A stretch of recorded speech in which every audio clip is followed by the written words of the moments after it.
Hello, everyone. Welcome to the last session of today. We're live again.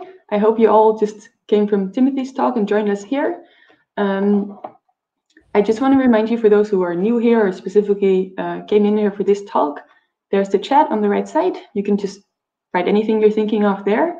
And if you have any questions, there's an Ask a Question button on the bottom of the screen. Just write your question in there. And please, with a plus or a minus, indicate whether you'd like to be invited on screen at the end to ask your question in person, or prefer me to ask the question for you. Please remember, this whole session is recorded, so if you come on screen, you are also recorded, just so that you're aware of that. With that information, let's start this session. So I'm very happy to introduce Dr. Marla Feller today, to continue our molecular cellular neuroscience talks. So she sort of shifted her focus to neuroscience after her PhD, and is now a professor of neurobiology at UC Berkeley. And her lab focuses on the role of spontaneous activity in shaping mature circuits, mostly using the mouse retina as a model system. In development. So let's listen to this talk.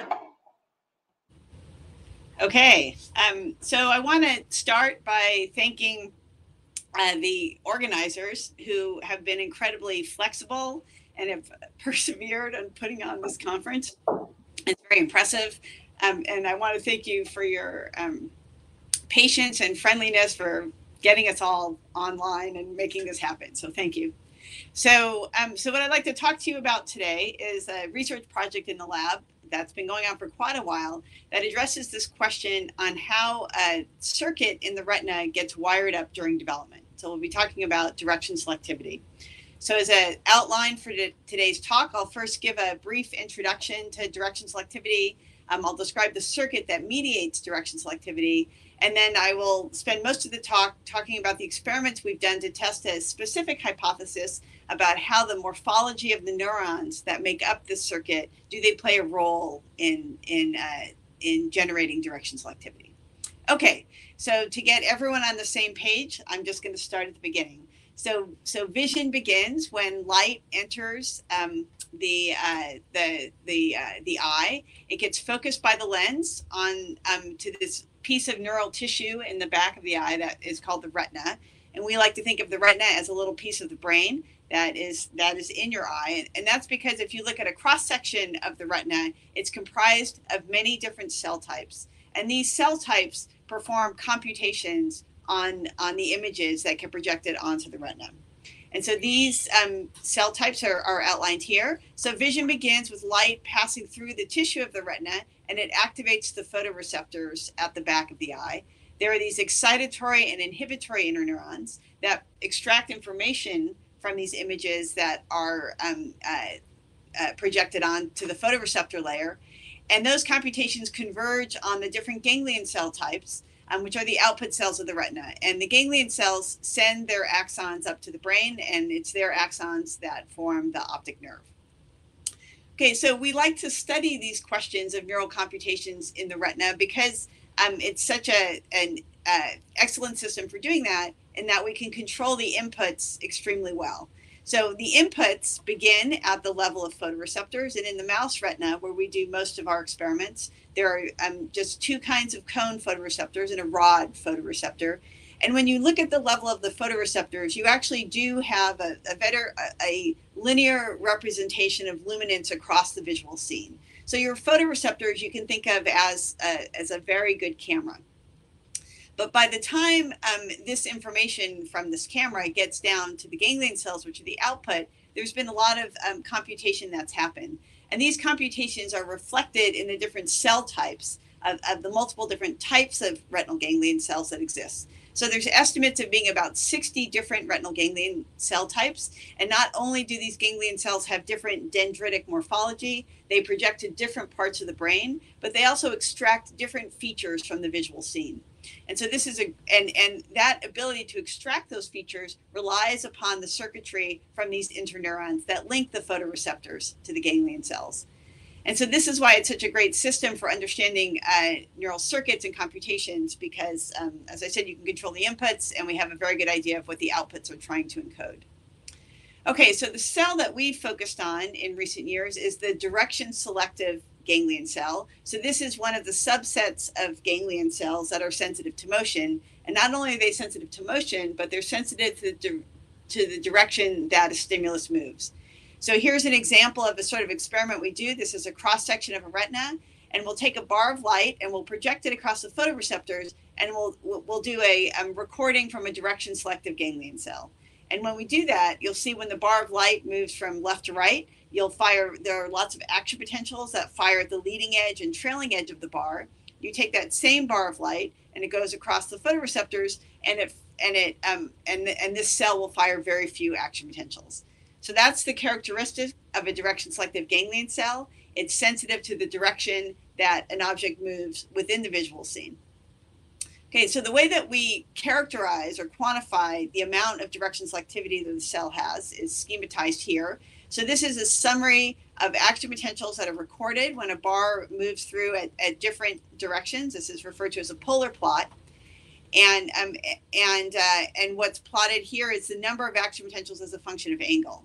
So the way that we quantify direction selectivity is either by direction selectivity index, which is the amount of action potential firing in the preferred direction minus the null direction, normalized by the sum, or by the vector sum, which is this red arrow, which tells you what direction points towards the preferred direction of a cell, the preferred direction being the direction that a stimulus moves that gives you the most action potentials.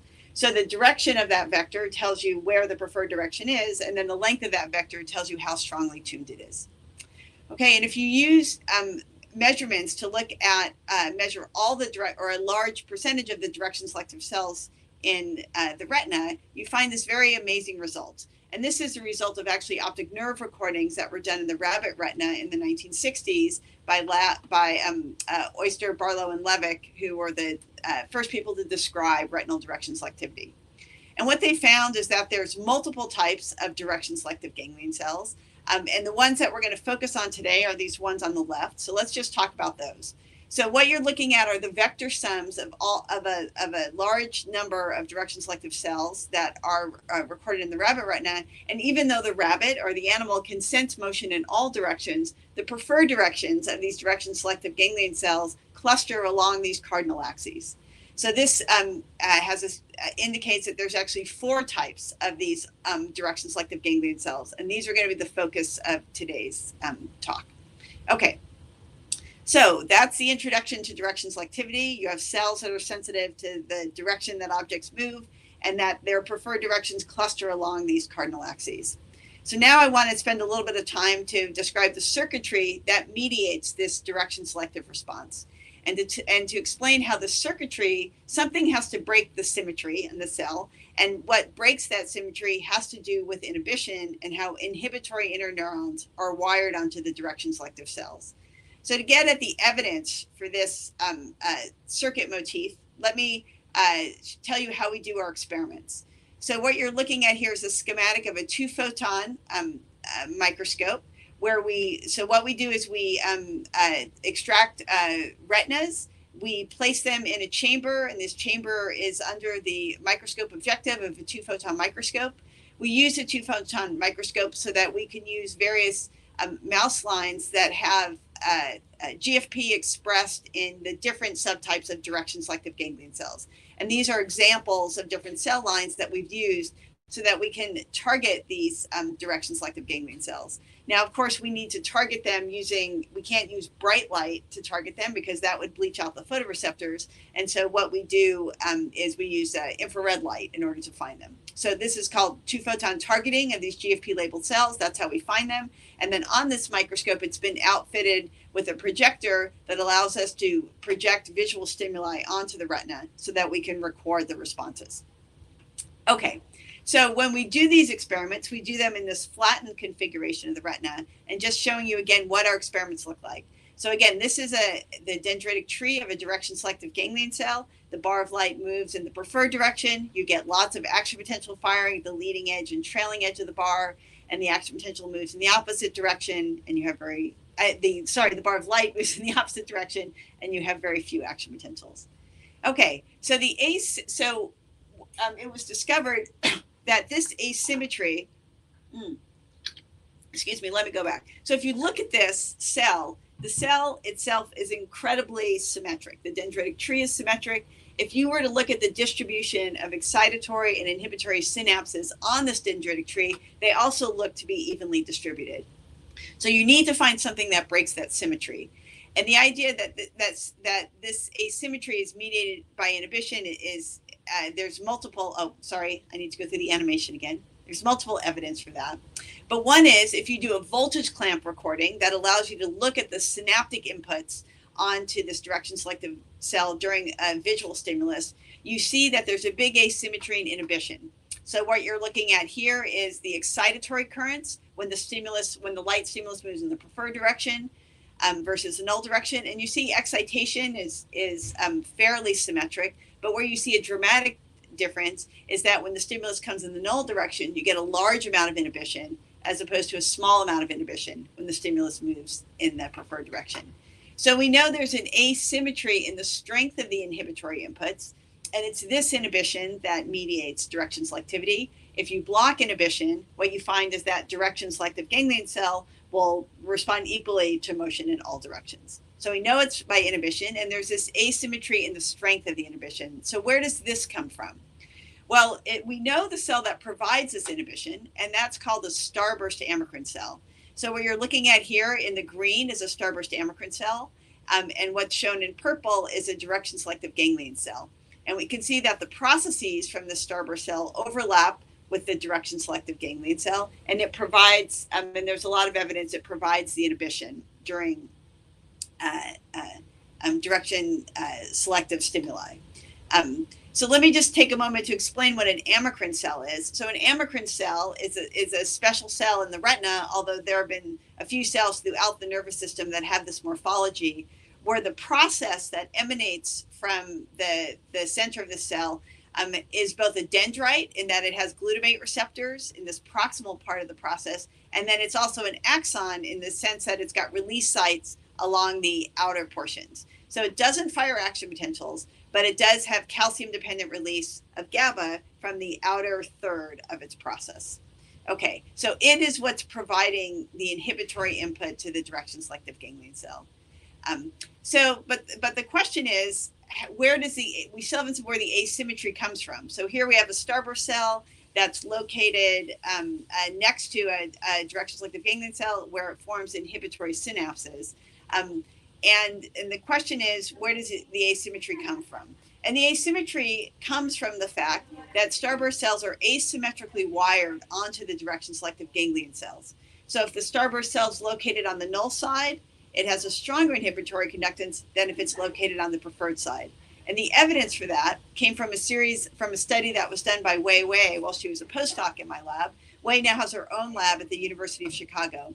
And what she did experiment is the following. She did a paired recording where she would stimulate a starburst cell located on the null side of a direction selective ganglion cell versus a starburst cell located on the preferred side. And when she stimulated the starburst cell that's on the null side, she got a very strong GABAergic conductance. When she did the one on the preferred side, it was a small conductance, indicating this is functional evidence that there's asymmetric wiring, that the starburst cells on the null side form more synapses or form a stronger synaptic connection with DS cells. But this still doesn't explain the asymmetry. So this is functional evidence from the asymmetry, but it's still kind of amazing. This is actually an amazing result when you look at how many starburst cells there are. So this is an example of all of the starburst cells that you can see in one segment of the retina. And if you look at this in the on-face view and the flat view, these are all the processes of those starburst cells. And if you look at the dendrites of a particular direction selective ganglion cell, you see that they have a tremendous number of starburst cells on all sides that are overlapping with the dendrites of a direction selective ganglion cell. And if you look at the light microscopy level, all of these starburst cells actually are within contact or are touching at the light microscopy level. They're touching the dendrites. So where does this asymmetry emerge? And the evidence, the anatomical evidence that this asymmetry exists actually came from a beautiful serial EM study. Can you guys hang on just a second? I have people talking outside the door. So, hey, you guys, they can hear you. So you can just, sorry. Of course, sorry no problem. There was a noise happening outside in the lab. Okay, so the evidence that there's this asymmetric wiring for Starburst cells onto the direction selective ganglion cell came from this classic study that was done by Kevin Brigman, Moritz Helmstetter, and Winfried Denk, and that was a serial EM reconstruction of the circuit. So what they did in this study was they did calcium imaging. They found all the direction selective ganglion cells, and these are the tuning curves of those direction selective ganglion cells they found. They reconstructed the dendrites of those direction selective ganglion cells, and then they reconstructed the starburst amacrine cells that are connected onto these direction selective ganglion cells. And the summary of this heroic effort is shown here from the starburst amacrine cell perspective. So what they were able to show is that what are shown in the dots here are the synaptic connections. Each one of these dots represents a synaptic connection that a starburst amacrine cell makes with a direction selective ganglion cell. And the color tells you which direction selective ganglion cell it synapses onto. So the red dots indicate synapses onto direction selective ganglion cells, or essentially that's its null side. And the purple dots are making these connections onto the on these purple set direction selective ganglion cells, identifying their null side, indicating that that an individual starburst amacrine cell makes very selective connections, where a process that's sitting on this side will selectively form synapses with a red cell. And even though there's a purple cell that's right there, it doesn't form synapses with it. So there's this incredibly selective wiring that happens. Okay, so the question, so this is a schematic of how we think about it. You have the starburst amacrine cell in the middle. It's got these processes that the purple processes preferentially form synapses with the purple direction selective ganglion cell, and that's true for all the four directions. Okay, so this is the wiring diagram that we want to understand. So the big question that my lab has been trying to address is what instructs this asymmetric wiring. So what could possibly allow this to happen during development? And what I want to talk about today is what role does the shape of the processes play in that wiring? So just before I get to that new data, let me say what we have learned about when this wiring occurs. And basically that wiring occurs before the mouse opens its eyes at postnatal day 13. So what you're, I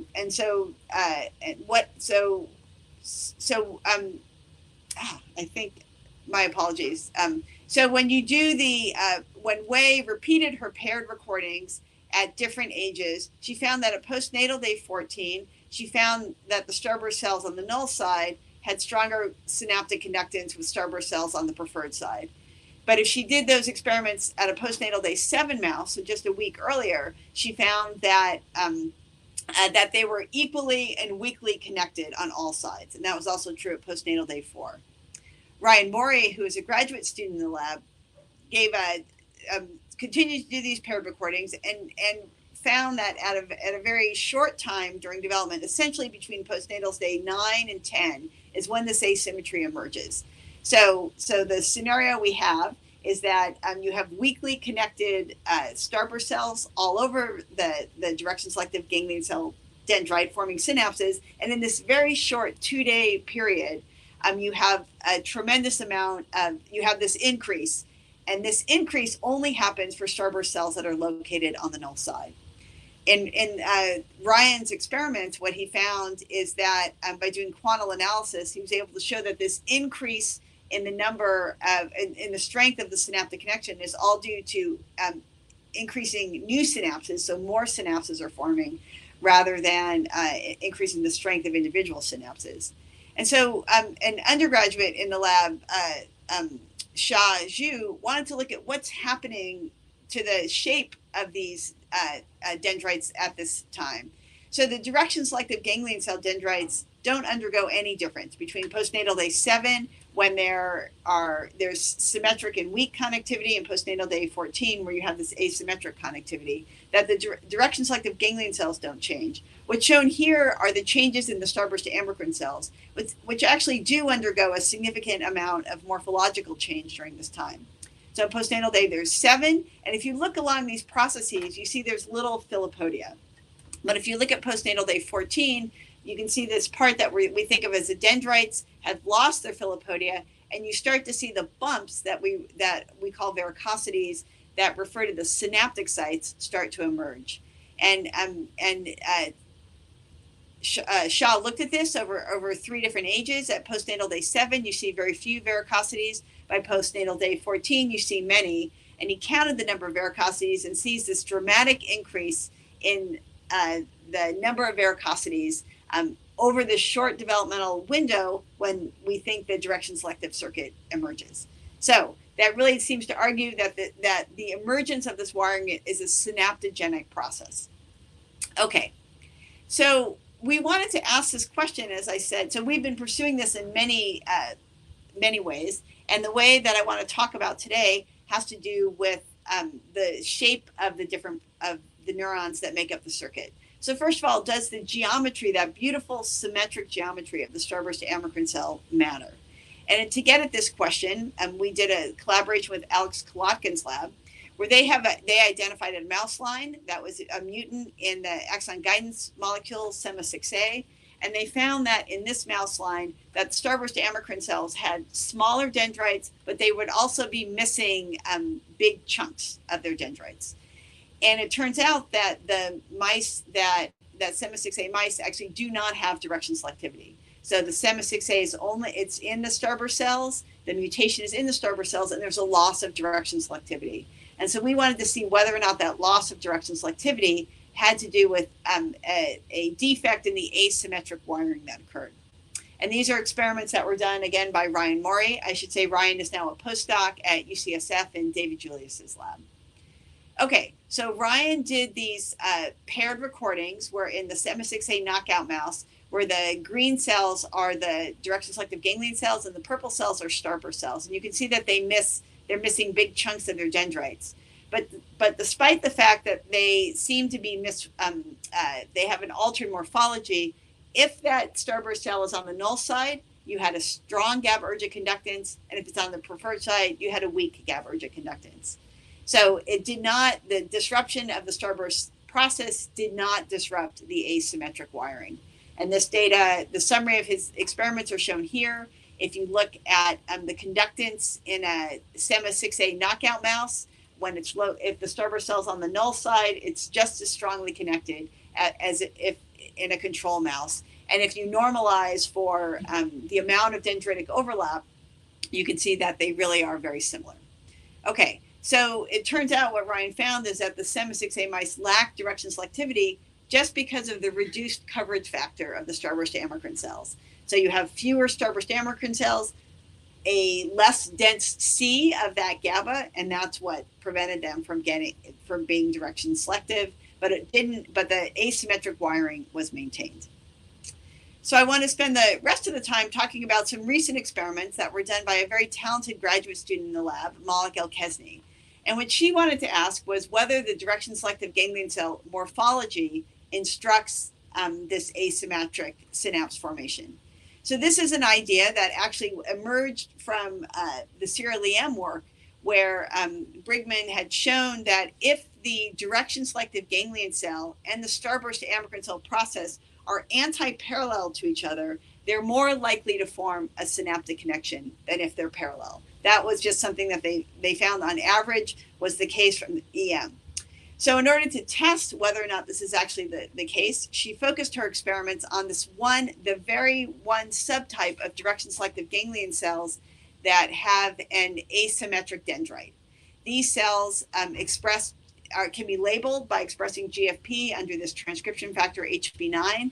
And the idea is they have their dendrites point down, their dendrites point in their preferred direction. And so we wanted to see whether or not that facilitates wiring, the null side wiring with the starburst amacrine cell. So the idea was the following, is if she could disrupt what this dendritic tree looks like she could test this hypothesis. So, and this is what she was able to do, and here's what her data looks like. So what you're looking at here is a normally reared adult. We're referring to these cells as the ventral DSGCs. They have an asymmetric dendrite. We've separated these dendrites to the two sublamina, both the on and the off sublamina. And so they're shown separately, and you can see that they point ventrally. When you look at the population, this is the population. You see that that both the on and the off dendrites point ventrally. The red corresponds to the cell you're looking at there. And this is her summary data. If you look at the on dendritic angle and the off dendritic angle, although there's a bit of variance, they are located around, they're clustering around the ventral axis, and on and off tend to be correlated with each other. So Malik then looked to see whether or not this is what the dendrites look like right when the eyes open in a mouse. And it turns out they're not. So at eye opening, the ventral direction selective ganglion cells have not yet aligned to the ventral axis. So this is an example of one of these cells at eye opening, and the on has a very symmetric dendrite, the off has an asymmetric one. And you can see, but if you look at the overall population, although some are ventrally oriented, you have just as many that are dorsally oriented, and you have a much broader distribution of these cells. So then Malik did an experiment that I'm amazed how well it worked, which is she then dark reared animals to see whether or not visual experience was necessary for the dendrites to align along the ventral axis. And what she found is that they stay in this very asymmetric, in fact, they get even more messed up than an eye opening. So the visual deprivation prevents these on-off cells from aligning to the ventral direction. And here's an example of a cell where the on dendrite is pointing in one direction, the off dendrite is pointing in the other direction. If you look at the population, you can see that there's a huge amount of variance. And in fact, there's very few cells that actually point ventrally. Okay, so this is, first of all, an amazing result to show that visual experience is important for the alignment of these dendrites. And these are experiments that Malik is continuing to pursue. But what I want to talk about now is the question as to whether or not this messed up direction selectivity. So let me skip the summary data. So is direction selectivity preserved in these dark reared ventral direction selective ganglion cells where the dendrites are pointing in random directions? So here you're looking at the directional tuning of a normally reared adult. And indeed, you can find that so the action potentials point along the same direction as the dendrites, and they're tuned ventrally. She then looked at a cell. This is an example of a dark reared adult where now the dendrites are pointing 180 degrees away from what they would look like in a normally reared mouse. And she had the amazing finding, I was amazed, that they're still tuned ventrally. So the fact that their dendrites are 180 degrees away has not disrupted what their computation is, and that they still prefer motion in the ventral direction. So here's her summary data. If you look at the vector sums of the on and the off responses in both normally reared and dark reared, she finds that they still prefer ventral directions. But as you note, there's a little bit more variance that you can see in the dark reared population. So she wanted to see whether or not that variance can be explained by the dendritic orientation, and it did not seem to. So what's plotted here is the tuning of the spiking, so of the output of the cell in response to vision versus the dendritic angle. And you can see under normally reared, they're clustered ventrally. But if you look in the dark reared, where you have a lot more variation in the dendrite angle, you still have a fair amount of clustering along the ventral axis. And that variation away from the ventral axis is not correlated with the asymmetry of the dendrite. Okay, so she then wanted to see, well, did something funky happen? But she wanted to make sure that the direction selectivity in the dark reared ventral direction selective ganglion cells is still mediated by starburst endocrine cell input. So to do this, she looked at the inhibitory currents that are activated by in these cells. So this is now again using bars of light in 8 different directions, and now she's doing voltage clamp and looking at the inhibitory conductance. And so the cells perform ventral, so they have their maximal inhibitory conductance when looking ventrally. When she repeats that experiment in a dark reared adult, even though the dendrites again are 180 degrees apart, she still finds that the inhibitory input is asymmetrically wired so that there's more inhibition for ventral moving bars. Okay, and again, this is the summary data arguing that the inhibitory input is still intact and it's still mediated by starburst cells that are located on the null side. So the idea that this, so this is what was the motivation for these experiments, that having the anti-parallel orientation would be important for wiring, but even when these processes are parallel, you can still get just as strong inhibitory input, and leading to this conclusion that the location of the dendrite actually does not determine the synaptic organization of this direction selective circuit.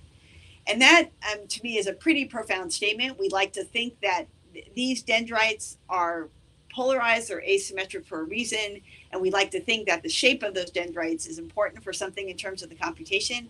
But at least for this aspect of the computation, it does not seem important. The wiring is still preserved, and you still have direction selectivity. Okay, so to sort of update you on, to summarize what we've talked about today. So the direction selective circuits emerged during a very short period of development, during a time of robust synaptogenesis.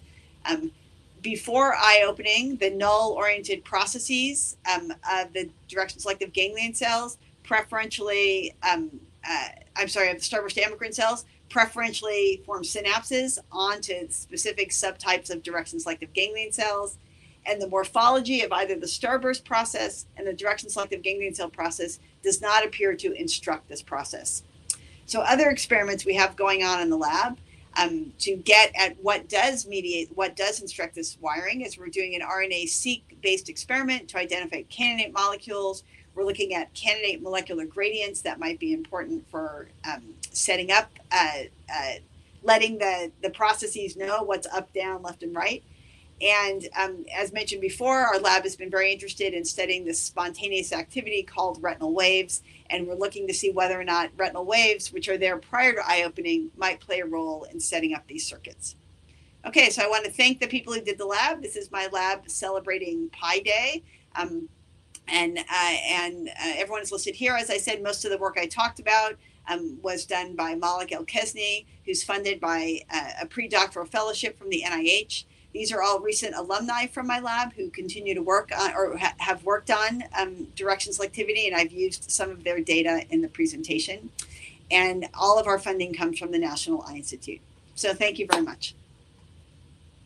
Thank you very much for the very interesting talk. I'm going to close your video now so you can come back to see us. Thank you. Nice. So we actually have quite a few questions. So let's start. The first question is by Sonia. Actually, technically. All right, let me see if I can see you guys. There you go. Okay, great. Hi. Yeah, you can see us again? Great. That makes it nicer. Actually, Alejandro's question just got upvoted. So the first question is Alejandro's. He asks, what do you think of the newly discovered campana cells by Daiserov and Tian, which was published in last week in Biophysical? Do you think these cells will impact on direction selectivity development? Can you tell me what, I missed the question. What cells are they? Oh, the campana cells. Uh-huh. Yeah. They are super interesting. This is very embarrassing. I don't have access to that paper. I have written to the authors to have them send it to me. We have lost our, because of contracts with different publishing agencies. If someone wants to send me that paper, that would be great. I have only read the abstract, but I haven't, so I'm really looking forward to seeing how that's incorporated into this. Thank you very much for bringing it up. And I think Alejandro was going to post a link somewhere, and we'll see if someone can send you the paper. That would be nice. The next question is from Sonia. So she asks, what are the input neurons for amacrine cells? What activates them? The photoreceptor cells? Say that one more time. What activates the, the bioRxiv paper. Yes, I did read the bioRxiv paper. I'm sorry. I thought you told me it was published. Sorry. The Campania cell. Yes, I have read that paper. Sorry, I thought they it's not clear. I'll have to say from this study, I don't think that they're integrated into this particular circuit. But anyway, yes, it's a super interesting cell that we all have to revise our thinking about the retina. I'm sorry, you guys were cutting out. Okay, what activates the amacrine cells? So those are also activated. So you have photoreceptors, and then you have this excitatory interneuron called bipolar cells that releases glutamate, and the glutamate stimulates both the amacrine cells and the direction selective ganglion cells. So all the excitation comes through this excitatory interneuron called the bipolar cell. I think that answered it very clearly, I hope. The next question actually came from one of the organizers. What molecules are involved in the selection process of the formation of the synaptic connections? Yeah, so, okay. I don't know. I wish I knew. So there has been a lot of really fantastic work that's come out of Josh Saines's lab and actually a few other labs that have been able to identify how to get the direction selective ganglion cells and the starburst amacrine cells into the same layer in the retina. So all the synapses in the retina are made in this layered structure called the inner plexiform layer. And in order for the direction selective ganglion cells and the starburst cells to form connections, they have to be in those same layers. And so actually Alex Glotkin's lab has also been identifying factors, protocadherins and things like that are important for, cadherins are important for identifying that. But what is responsible for this asymmetric wiring within one of those synaptic layers is not clear. So I think the most exciting result in this area came from Botan Roska's lab, where they found a mutation that was associated with the human form of nystagmus, which is this jitter of the eyes. And stabilization of the gaze is something that's thought to be mediated by direction selective ganglion cells.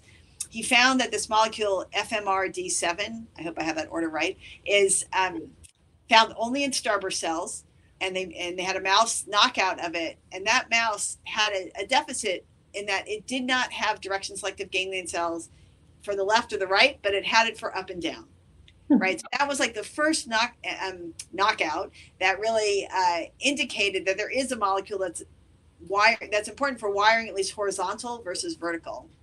Now the problem comes with what is FMRD7. So it's a firm domain protein, which may mean something to you guys, but meant nothing to me. It's intracellular protein. It's been associated with like actin cytoskeleton. It's in starburst cells. Why, how that instructs something is not clear, but it's linked to something that does, right? And so I think, so that's our only clue that we have. We have identified some great candidates on our RNA-seq study, but again, they are molecules that are associated with GABA synapse formation. But again, why is that going to be directional? How is the direction information encoded by that? So we'll see if we get some hits, and hopefully we'll understand. But yeah.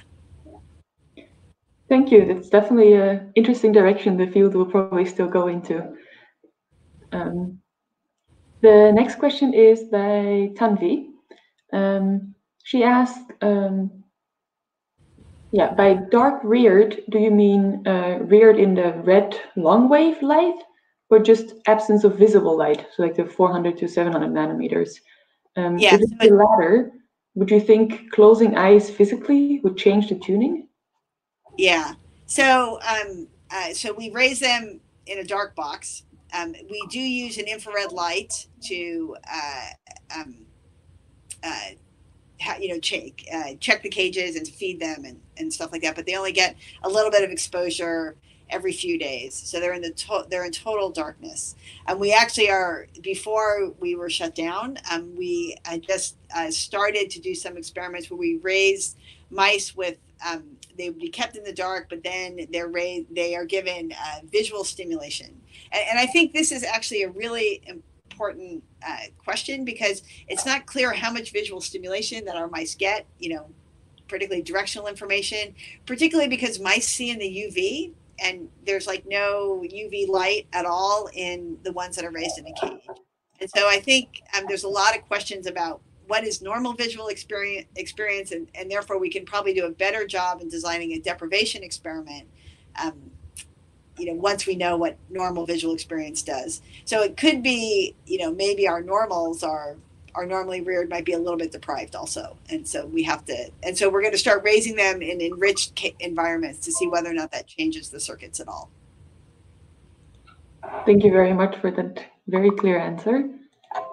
The next question, actually I think the next two questions are very similar, is by Nico, and he asked to be on screen. So great. Let's invite him on screen so he can ask it himself.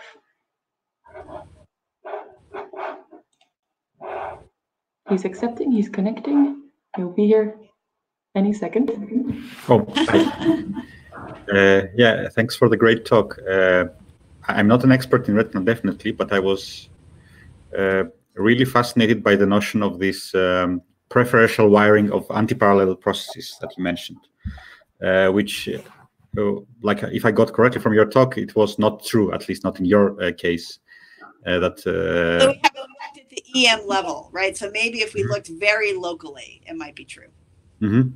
And I was wondering what led you to this hypothesis in the first place. Are there any examples of this in other systems outside of the retina or in any species? Yeah, I mean, there's a couple different examples of where polarized dendrites, are critical for sort of setting up the synaptic circuit onto them. There's cells in barrel cortex that obey that, but we actually really were intrigued by these cells in the direction selective cells in the fly retina, these T4 and T5 cells. If there's any fly direction selective people out there, they have very asymmetric dendrites, and they actually have this is work by Michael Reiser's lab and Axel Borst, and the idea that sort of the inhibitory and excitatory inputs actually, if this is the dendrite and this is the soma, you get inhibition and excitation actually forming synapses on different parts of the dendritic tree. And so we've been kind of really getting at this. We were wondering, if this if you just map where GABA receptors are and where glutamate receptors are, they're everywhere, but you don't know which ones are activated by which inputs, right, until you're doing a functional experiment. And so this was our way at trying to see if the shape of the dendrites. Whenever I talk to fly development people, they will all tell me it's the shape of the dendrite that matters, right? So I was perhaps a little too motivated by that. Okay, thank you. That answers my question. Yeah. Thank you. And then we have one last question left, which also fits perfectly with our time. And this question was also asked by one of the organizers, and we're all on the same account, so I cannot see who actually asked it, which is that at 2 weeks or even 3 weeks, mice are still quite young and immature. Do you think you'd see morphological changes in SAC like past postnatal 2 weeks? Yeah, that's a good question. So we've looked up till 3 weeks after their eyes open, so 5-6 weeks, and so we've looked, and things seem fairly stabilized at that point. And when you look in the literature, the other people have characterized these cells, and they look the same. But I do think that one of the things that has emerged in the retina world is that depending on where you are in the retina, things change. And so I think that this question needs to be revisited, depending on different locations in the retina. I mean, that said, most of the studies have seemed to argue that the Sturber cell, unlike other ganglion cell types, which sort of change their shape and receptive field properties depending on where they are in the cell, the feeling is Sturber cells are pretty uniform across the whole retina, and they're pretty stable throughout development. Except for there is some degeneration models that Josh Shanes' lab has looked at. You guys are hanging in there. It must be late there, right? Isn't it late? It's almost 8 in the evening. Yeah, you do this all day, so. It's been a long day, but a very interesting day. This is the last question. We're perfectly within time. I want to thank you again for joining us, even though we went all crazy and we went online. Very much appreciate your talk today. And for the audience, this is the last talk of our day because we're reaching the evening, and I hope to see everyone back tomorrow morning again when we start with emerging techniques. All right, great. I look forward to the future talks. The talks today were great, the ones that I've seen so far. Thank you. Bye.